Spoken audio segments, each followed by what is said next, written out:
I just wanted to take the book and just chuck it across the room.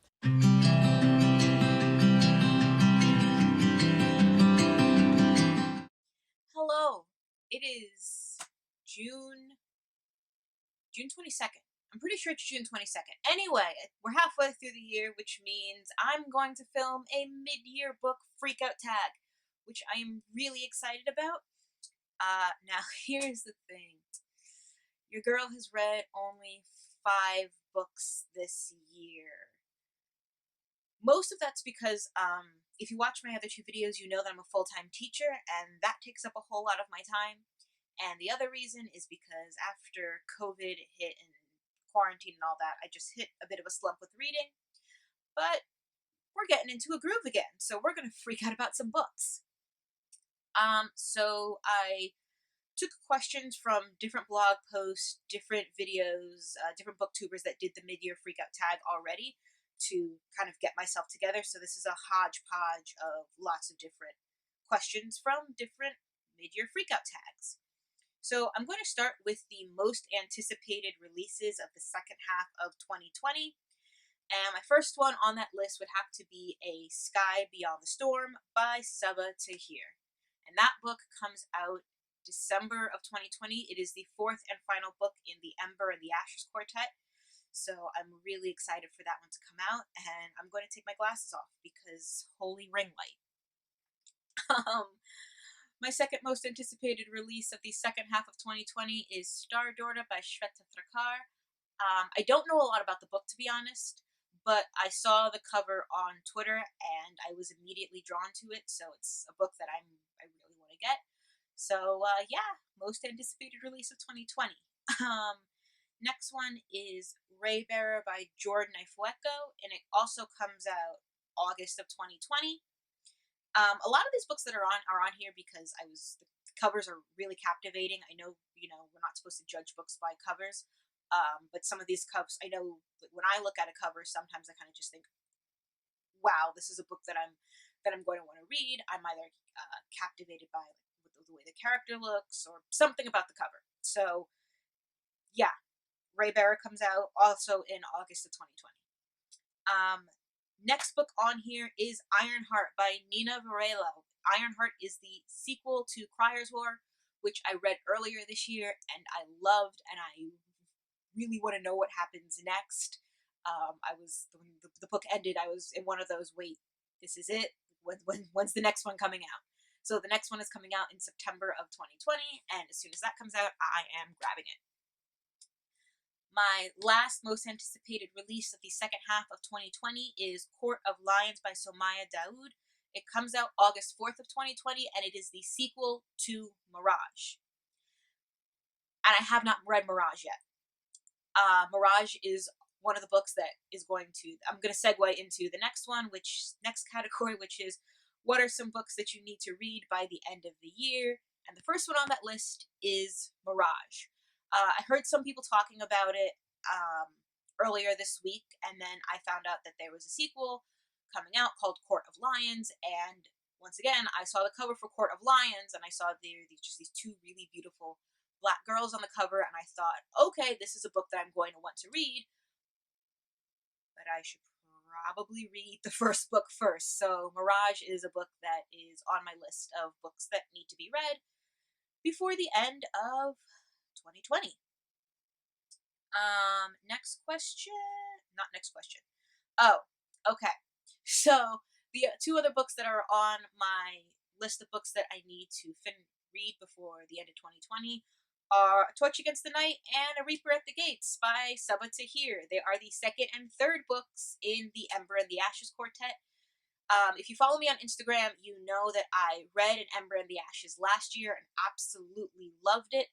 However, I knew that the 4th and final book was going to be a long way off, so I've been holding off on reading the second and the third books.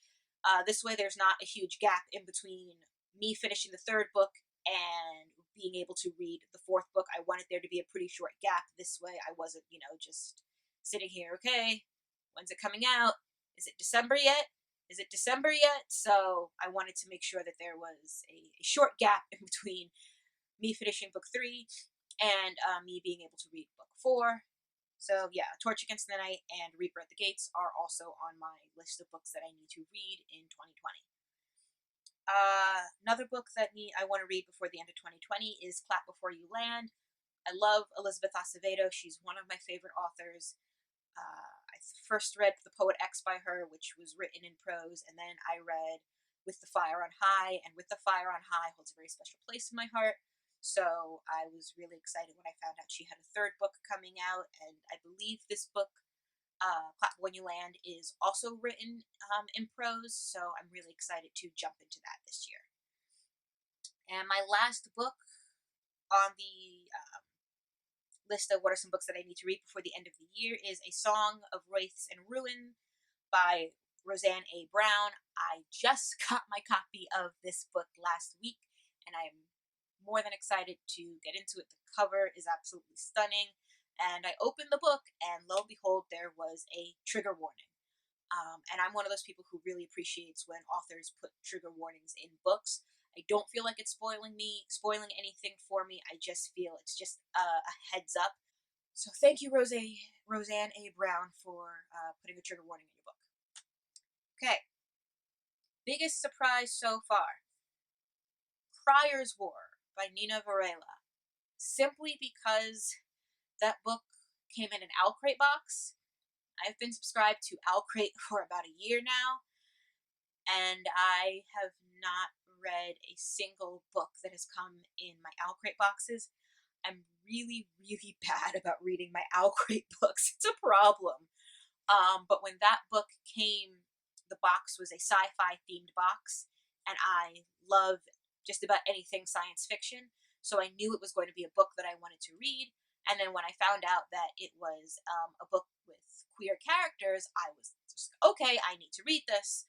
So I read it and I enjoyed it, and it was definitely a surprise for me simply because I don't yeah, I don't usually read my Owlcrate books. It's something that I'm looking to fix this year. But yeah, my other biggest surprise was actually this book. I read I Am Malala, and it was a surprise for me simply because this is from my classroom library, and I forgot to bring a book to work one day, and my students sat down for dear time, which, if you're not a teacher or you don't remember from when you were in school, stands for drop everything and read. So it was our silent reading time, and I try to make a practice of if my students are doing something, then I'm going to do it too. At least, in the classroom when it's possible. So they were doing silent reading, and I didn't have a book, so I went to our classroom library, and I saw that we had this, so I wanted to pick it up and start reading it. And it ended up being my book for the next few days. And there were a lot of things that I read in the book that I didn't know about Malala. So this was a nice surprise. It was a nice treat for me, and I'm really glad that this was in our library. I think we actually got it donated from the town library, so that was really nice. Least favorite character you have read so far. So I finished the Henna Wars last week, and there's a character in the book called China, and I hate her. I hated her. She's racist. She was homophobic. Like every time she was on the page, I just wanted to take the book and just chuck it across the room. Her character drove me crazy. There was not a single redeemable thing about her character for me. I couldn't stand her. I couldn't. Ugh. Like, even talking about her, I'm getting angry. Because she just made the main character's life just so difficult. So yeah, China from the Henna Wars, didn't like her. All right, let's see. Favorite fictional character, so complete opposite. In the same book, the Henna Wars, the main character Nishat has a little sister named Preeti, and I loved her little sister. If I had a little sister, or if I could, choose a character from a book that I could get to be, my little sister, I would choose her because she was so protective of her sister, was always defending her, but also if her sister needed to be checked, she put her sister in place. But I just love the dynamic between the two of them. I love how supportive Preeti was of her older sister, and how accepting she was. And that was something that I really enjoyed reading. I really enjoyed the dynamic between the two of them. Most beautiful book you bought this year. So there's two for that. One of them, and I'm not sure if it counts because it's an Owlcrate book or Owlcrate exclusive edition, but it is Incendiary by Zoraida Cordova. The Owlcrate exclusive cover for that is absolutely beautiful, and I'm making it my goal to read that book this year. It's going to happen. I promise it's going to happen. And then the other book that I had a cover that I really, really liked was A Song of Wraiths and Ruin. I absolutely adore the cover. It's really majestic, but it's also really mysterious at the same time. And I know Amber over on Stop and Smell the Pages was in her mid-year freakout was debating on whether or not she was going to get the Fairy Loot special edition of that book because it has these really pretty sprayed green edges. So we're both in that same boat because I'm debating if I'm going to get it or not. But there's also so many other books that I need, but also it's really pretty. I don't know what to do. Okay. So the last three questions for my mid-year freak-up tag the answers all come from the same book. There's one book that I've read this year out of the 5 that has absolutely stolen my heart, and I will be talking about it for months and months and months. So your fictional character crush, for me that would have to be Morris from The Sound of Stars, which I just finished last weekend, and I loved everything about his character, from his interactions with Janelle, from his just innocence and not really knowing how to compute human emotions or human interactions, because he's a humanoid alien. So as the book goes on, you just discover that there's just certain things that he just doesn't know about humans. He doesn't know what donuts are, and he just has this love for music, and I loved his character. I loved him. So my fictional character crush is Morris, the humanoid alien. I think they're called Ilorin Ilori in the book. I'm not sure if I'm pronouncing that correctly, but I loved him. Favorite debut author would be the author of The Sound of Stars, who is Alicia Dow. I am so grateful for this book because I said it in the Instagram post I made about the book, was that this was a book that I wish I had had when I was, in middle school and high school. But I'm really grateful to have it now. And my favorite book of 2020 so far is The Sound of Stars. And I'm not going into too much detail right now because I do have plans to do a full-length video going into detail about what I really loved about this book and why I think this book is really important and why it has a lot of meaning to me. But yeah, The Sound of Stars was a great book. There were some really, really magical moments, some really sweet moments. It was a book that I really enjoyed, and again, as someone who really loves sci-fi, it was really nice to be able to get to read a science fiction book by a Black woman author with a character who is also Black. That was just something that was really nice for me.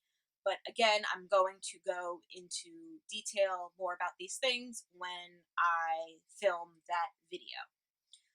So that is my mid-year book freakout tag.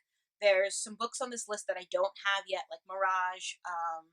Actually, let me go back to those. Yeah, there's some books that I don't have yet. Like I don't have Mirage, and I don't have A Reaper at the Gates. So any new books, actually any of the new books that are not out yet, I'm probably either going to order them from the Lit Bar or Semicolon Books in Chicago, and both of those bookstores are owned by Black women. And the other bookstore that I really like ordering from is Books of Wonder in New York City. It is a small local owned bookshop, and before COVID hit, they were always doing they always had book signings there, and I loved being able to go to them. So yeah, check out those. I'll leave the links to those bookshops down below.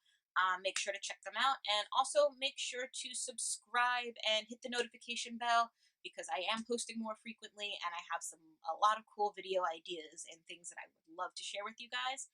So I will be back, and I will see you guys in the next video. Bye! Bye.